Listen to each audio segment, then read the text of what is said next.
Halo teman-teman semua, selamat datang di channel Tokunime. Di sini kami akan membahas lanjutan anime Tokyo Revengers yang kami ambil dari manga canonnya. Sehingga bagi teman-teman yang hanya ingin menonton dari animenya saja, saya sarankan untuk berhenti menonton sampai di sini. Namun jika kalian tidak keberatan dengan spoiler yang ada, maka kalian menonton konten yang tepat. Pada episode sebelumnya, kita ditunjukkan jika sebenarnya Kakucho adalah teman lama Takemichi semasa kecil. Belum jelas apa maksud dari perkataan Kakucho yang meminta Takemichi untuk menyelamatkan Izana. Sementara itu, Toman mulai mengumpulkan semangat untuk perang besar melawan Tenjiku. Ia ingin membalas kekalahannya tempo hari dengan menyerang balik Tenjiku di Yokohama. Sementara atas saran Chifuyu, Takemichi kembali ke masa depan untuk mendapatkan petunjuk tentang apa yang sudah terjadi. Namun secara tak sengaja, ia malah bertemu dengan Shiba Taiju. Bagaimana kelanjutan ceritanya? Mari langsung saja kita bahas alur cerita Tokyo Revengers episode kali ini.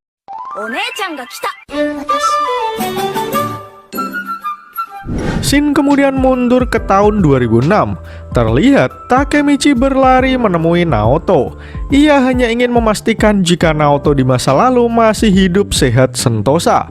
Karena Takemichi merasa jika Naoto belum boleh mati. Sementara Naoto yang tidak tahu apa-apa bertanya kepada Takemichi apa yang diperlukannya hingga memanggilnya ke tempat tersebut tengah malam begini. Kemudian Takemichi mendekati tubuh Naoto dan langsung menyalami tangannya. Namun itu tidak terjadi apa-apa. Ia memohon supaya hal itu bisa membuatnya kembali ke masa depan. Namun harapan tinggallah harapan. Takemichi tahu di masa depan Naoto sudah mati. Sehingga saat ia menggenggam tangan Naoto, hal itu tidak akan bereaksi apa-apa. Takemichi lalu mengingat semua perkataan Naoto di masa depan. Semua kenangan bersamanya berputar ulang di pikiran Takemichi. Hingga tidak ia sadari, air matanya kembali menetes. Naoto kecil yang tidak tahu apa-apa hanya terlihat bingung dengan kondisi Takemichi. Namun Takemichi yang terlihat murung hanya menjawab jika sekarang Naoto sudah boleh pulang. Namun tiba-tiba seseorang datang mendekati Takemichi. Takemichi mengira orang tersebut adalah Naoto yang masih bersamanya. Kemudian Takemichi mulai berkata, "Kau masih ingat hari itu kan? Ketika aku pertama kali bertemu denganmu, Hina mati sehingga aku kembali ke masa lalu. Aku dan kau di masa depan bekerja sangat keras supaya bisa menyelamatkan kakakmu. Namun sekarang, aku tidak bisa kembali ke masa depan karena kau yang ada di sana sudah meninggal. Aku sebaiknya melakukan apa sekarang? Tak ada pilihan lain selain bertanya padamu. Itu benar, aku hanya harus mengubah masa lalu kan? Sehingga aku bisa menyelamatkanmu dan juga Hina. Ya, jika aku menyelamatkan kalian, maka aku bisa kembali ke masa depan. Namun aku takut gagal dan gagal lagi. Karena selalu seperti itu akhirnya. Mungkin aku seharusnya mati." Namun tiba-tiba seseorang memeluk Takemichi dari belakang. Kemudian Hina berkata jika ia sangat mencintai Takemichi. Sontak Takemichi kaget karena Hina pasti sudah mendengar semuanya. Hal itu membuat Takemichi menyesal karena telah terlalu banyak bicara tentang masa depan. Di sana Hina bertanya sebenarnya berapa umur Takemichi yang saat ini. Lalu Takemichi menjawab jika usianya sudah 26 tahun. Kemudian Hina berkata jika ia akan bersikap seolah-olah tidak mendengar semuanya, namun ia ingin menanyakan satu hal terakhir. Apakah Takemichi di masa depan sudah melamarku? Kemudian Takemichi menjawab jika ia belum melamar Hina, namun ia sudah berpikir matang untuk menikahinya. Mendengar jawaban itu membuat Hina berpikir jika ia akan mati dengan bahagia. Namun dari lubuk hati yang paling dalam, Takemichi bertekad jika ia tidak akan menyerah untuk menyelamatkan semuanya. Tak terasa, malam begitu cepat berlalu. Setelah subuh menjelang, Hina buru-buru pulang ke rumah sebelum orang tuanya tahu ia tidak ada di kamarnya. Di sana, Takemichi meminta Hina untuk tidak terlalu memikirkan masa depan yang sudah ia bicarakan. Namun dengan senyum mengembang, Hina berkata jika ia tidak mendengar apa-apa. Kemudian Hina pergi meninggalkan Takemichi sendirian. Di sana Takemichi berteriak, karena ia tahu ada segunung hal yang harus ia lakukan. Karena berkat melompati waktu, ia bisa mengetahui siapa musuh sebenarnya. Orang itu adalah Izana Kurokawa dan juga Kisaki. Takemichi bertekad jika ia akan menghajar Izana dan Kisaki, karena kali ini Takemichi lah yang akan memburunya. Takemichi pun berlari. Entah Kisaki bisa melompati waktu atau tidak, itu nanti saja. Sekarang aku harus fokus pada Izana. Takemichi berpikir jika ia perlu menyingkirkan Tenjiku. Namun pertama-tama, Takemichi ingin mengetahui apa alasan Maiki lebih mempercayai Izana daripada Draken. Shin lalu menunjukkan Emma yang sedang menyiapkan makanan untuk kakeknya dan juga Maiki. Tak lama kemudian terlihat Maiki yang baru bangun tidur dengan wajah kusutnya. Baru beberapa sendok makanan masuk ke dalam mulutnya, terdengar suara Draken memanggil Maiki dari luar rumah. Draken meminta izin Maiki untuk mengajak Takemichi masuk ke dalam ruangannya. Sementara Takemichi merasa takjub karena baru kali ini ia diajak ke rumah Maiki. Tak lama kemudian, Takemichi sudah sampai di depan kamar Maiki. Di sana, Draken menjelaskan jika ruangan itu dulunya adalah garasi tempat Shinichiro memperbaiki motornya. Dia dan Maiki dulu sering menontonnya bekerja memperbaiki motor. Setelah memasuki ruangan, Takemichi merasa takjub dengan desain interior yang ada di dalam kamar Maiki. Namun Draken berkata jika sebagian barang dari kamar tersebut adalah punya Shinichiro. Sementara Maiki sendiri menjawab jika ia hanya punya kasur untuk tidur. Singkat cerita, Draken menyisiri rambut Maiki dan menjelaskan jika Izana Kurokawa adalah dalang dari insiden kemarin di Tokyo. Maiki berkata jika ia sempat bertemu dengannya. Namun Maiki baru mengetahui jika ia ternyata adalah ketua Tenjiku. Kemudian Draken menjelaskan jika Izana dulunya adalah ketua Black Dragon generasi ke-8, sehingga mungkin saja ia mempunyai hubungan dengan Shinichiro. Kemudian Draken menyuruh Takemichi untuk tidak membocorkan diskusi mereka hari ini. Hal itu pun langsung disetujui oleh Takemichi. Di sana Draken mulai bercerita jika Shinichiro adalah pendiri Black Dragon. Takemichi yang mendengarnya hanya memasang ekspresi yang biasa saja. Hal itu membuat Draken merasa jika seharusnya Takemichi lebih terkejut saat mendengarnya. Takemichi pun panik karena sebenarnya ia memang sudah mengetahuinya dari Taiju di masa depan. Draken lalu melanjutkan ceritanya jika orang yang mengetahui rahasia itu hanyalah dia, Maiki, dan juga Baji. Mereka memutuskan untuk menyembunyikannya dari Kajutora karena saat itu Kajutora terlibat masalah dengan Black Dragon.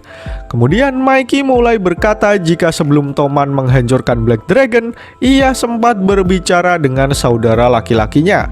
Shin kemudian menunjukkan kilas balik sewaktu Shinichiro masih hidup. Di sana, Maiki berkata jika Black Dragon sudah tidak sekeren dulu. Shinichiro sendiri pun sudah mengetahuinya, karena semenjak generasi ke-8 semuanya sudah berubah. Bagiku, Black Dragon adalah segalanya. Oleh karena itu, aku menyerahkan semua keputusannya kepadamu. Lagi pula, aku ingin kau mengambil alih Black Dragon, karena aku meninggalkan timku untukmu.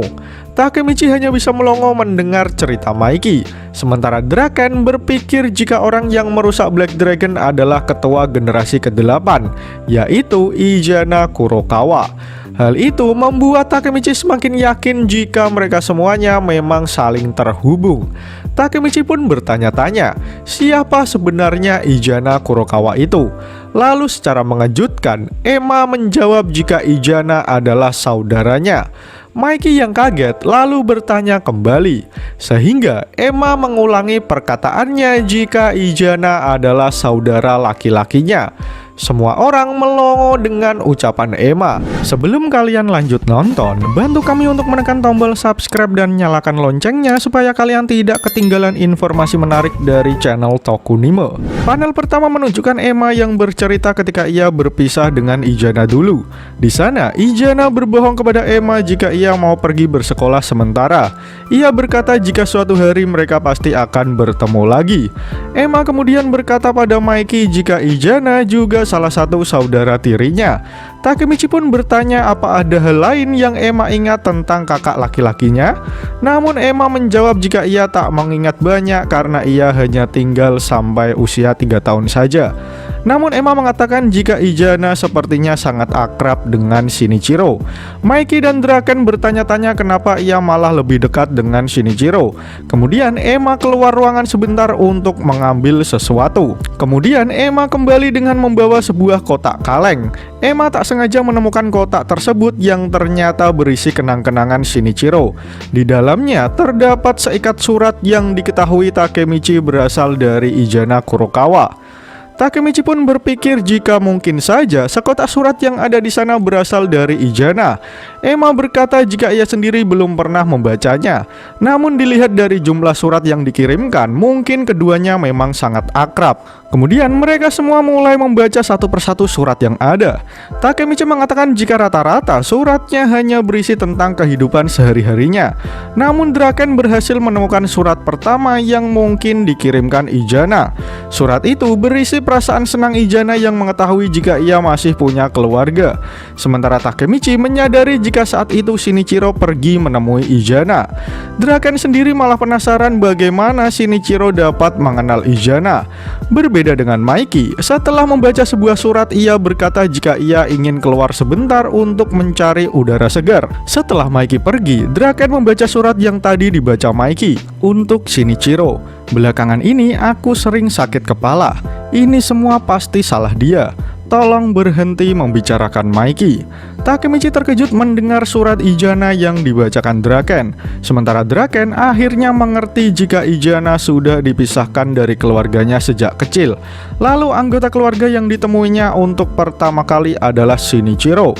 Sehingga jika Shinichiro adalah satu-satunya support system yang dimiliki Izana, bagaimana pendapatnya mengenai Maiki? Takemichi kemudian menyadari sesuatu. Jika mungkin saja Shinichiro membiarkan Izana mengambil alih Black Dragon. Namun ketika Shinichiro bilang ia meninggalkan Black Dragon demi Maiki, maka Izana pasti iri dengan semua yang Maiki miliki. Draken juga berpikir jika Izana mungkin saja menyimpan iri yang sangat besar kepada Maiki. Bahkan bisa saja itu adalah sebuah dendam. Draken juga baru menyadari sesuatu ketika Toman bertarung dengan Black Dragon generasi ke-9. Di sana Shion Madarame mengatakan sesuatu. Kami akan meneruskan keinginan generasi ke-8. Takemichi yang mendengar itu menyadari jika itu keinginan generasi ke-8 itu sama halnya dengan keinginan Izana Kurokawa.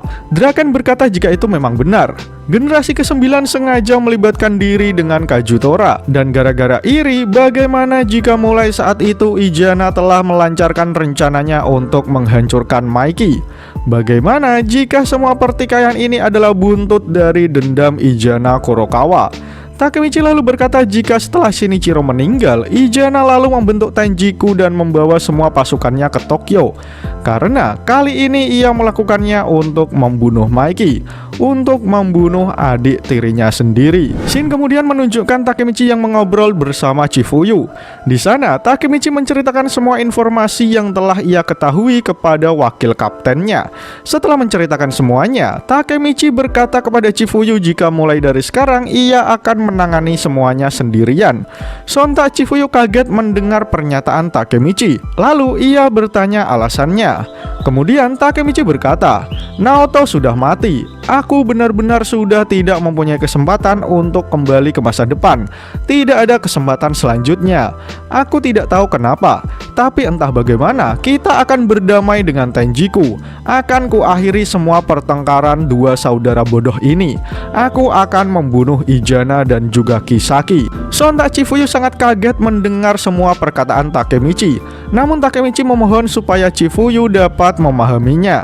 Tapi Chifuyu bertanya mengenai masa depan Divisi 1. Takemichi mengelak karena ini adalah pertarungan pribadinya.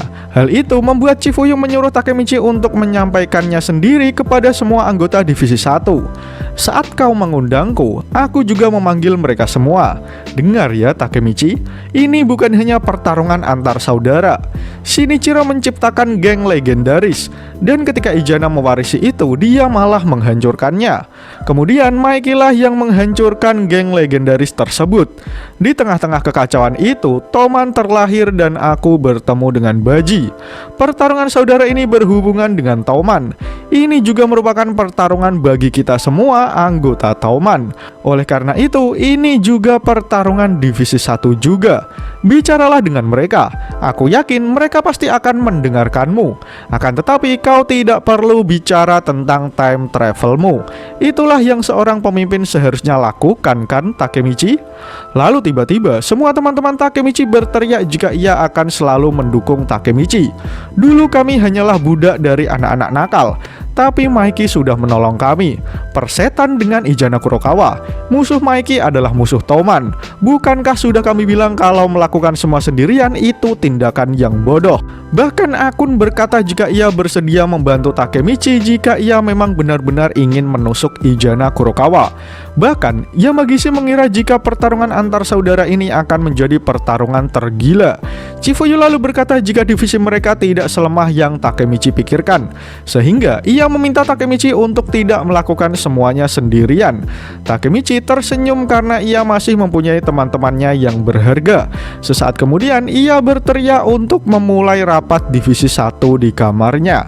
Namun tiba-tiba seseorang memanggil Takemichi dari luar rumah. Takemichi pun melihat seseorang dengan seragam Toman berada di bawah dan meminta Takemichi untuk turun menemuinya. Setelah itu, orang tersebut mengetuk pintu mobil dan muncullah Kapten Divisi kelima, Muto Yasuhiro. Chifuyu berkata jika pasti akan terjadi hal buruk, karena di dalam Toman Muto adalah orang yang berbahaya. Tak lama kemudian Muto turun dari mobilnya dan menyapa Takemichi. Sementara Chifuyu meminta Takemichi untuk berhati-hati. Tapi tiba-tiba semua teman-teman Takemichi langsung disandra oleh puluhan anggota divisi kelima.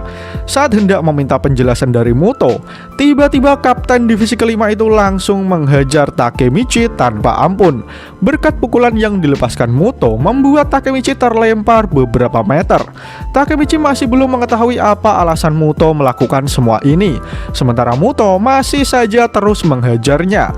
Berkali-kali wajah Takemichi menjadi sasaran empuk pukulan Muto, hingga Chifuyu berteriak supaya Muto berhenti melakukan tindakannya. Karena tidak tahu apa yang sebenarnya terjadi, Takemichi berteriak pada Muto untuk tidak melanggar peraturan Toman yang menyuruh mereka semua untuk tidak menyimpan rahasia.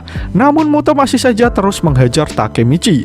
Setelah Takemichi sudah terlihat tak sadarkan diri, Muto baru berhenti memukulinya. Semua teman-teman Takemichi masih bertanya-tanya apa yang sebenarnya terjadi, karena mereka yakin Takemichi tidak melakukan kesalahan. Kemudian Muto berkata, "Kau melakukan pekerjaan yang sia-sia dengan semua permasalahan yang disebabkan oleh Izana." Takemichi yang sudah tak berdaya masih belum memahami apa yang terjadi dengan dirinya. Kemudian Muto meminta wakil kaptennya Sanju untuk memasukkan Takemichi ke dalam mobil. Setelah Takemichi sadar, ia tidak bisa melihat apa-apa karena di dalam ruangan tersebut sangatlah gelap. Kemudian terdengar seseorang memasuki tempat tersebut dan bertanya kondisi Takemichi. Orang tersebut adalah Muto. Takemichi lalu bertanya apakah Muto berniat untuk mengetahui keributan dengan Tenjiku. Namun Muto malah menyuruh Takemichi untuk menoleh ke sampingnya. Dan setelah lampu dinyalakan, Takemichi sangat terkejut dengan apa yang ia lihat. Di sana sudah ada Inui dan juga Koko dengan wajah yang sudah babak belur. Kondisi mereka bertiga kini sangat menyedihkan. Inui dan Koko diikat di sebuah kursi, sementara Takemichi seluruh tubuhnya diikat menggunakan lakban atau sebuah tali. Takemichi pun bertanya-tanya kenapa Inui dan Koko juga berada di sana. Sementara Koko memaki kesal karena ia tidak menyangka jika Takemichi juga tertangkap. Ia tak percaya hantu S62 melakukannya. Mendengar kata S62 membuat Takemichi bertanya-tanya apa yang dimaksud Koko. Inui lalu berkata jika sebenarnya Muto adalah teman lama Izana dan yang lainnya. Kemudian beberapa orang dari mereka keluar dari penjara remaja dan mereka adalah generasi yang brutal. Namun di sana Muto berkata jika permasalahan Tenjiku bukanlah urusan mereka, karena Izana adalah urusan Muto. Takemichi pun hanya bisa bertanya-tanya apa yang sebenarnya terjadi pada Kapten Divisi kelima, dan chapter pun berakhir. Pada episode kali ini kita ditunjukkan bahwa sebenarnya Izana dan juga Mikey masih bersaudara. Namun karena rasa iri yang berubah menjadi dendam, Izana sangat ingin menghancurkan Mikey.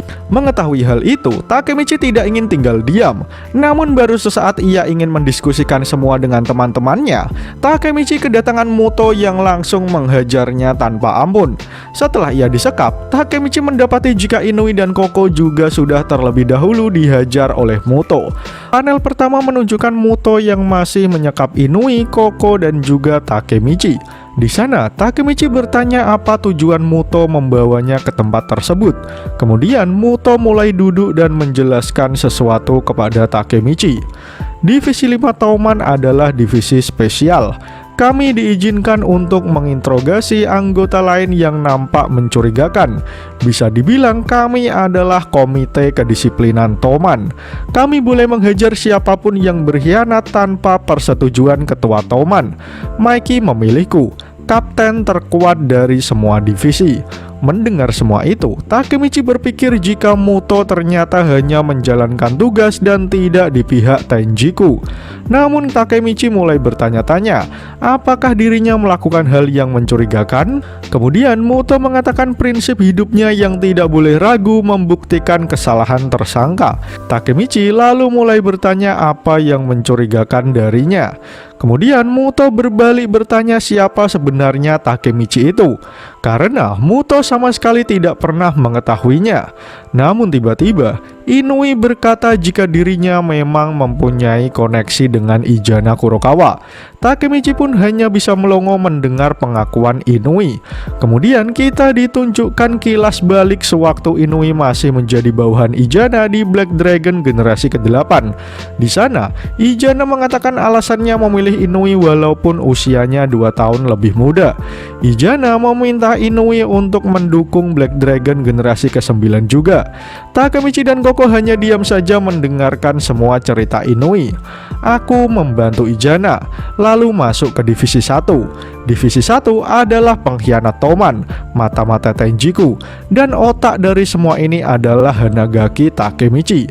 Itu yang kau pikirkan kan, Muto?